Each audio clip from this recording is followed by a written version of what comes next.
Hello! For today's video, ayan, bumalik ulit kami sa Ramen Kuroda.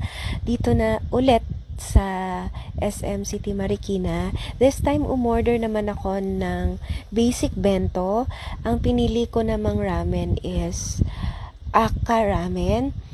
And then, ayan, meron kasamang kani salad, rice, of course, yung sausawan nung meat, and then nung raw salmon fish na kasama nitong bento na to. And of course, ayan, merong 2 pirasong chicken chunks. And then, ayan, fried okra, and then shrimp tempura. Ito yung sinasabi kong raw salmon na merong kasamang gulay, and of course wasabi. And then ayan, may pickles din. At yan, may kasama siyang tea.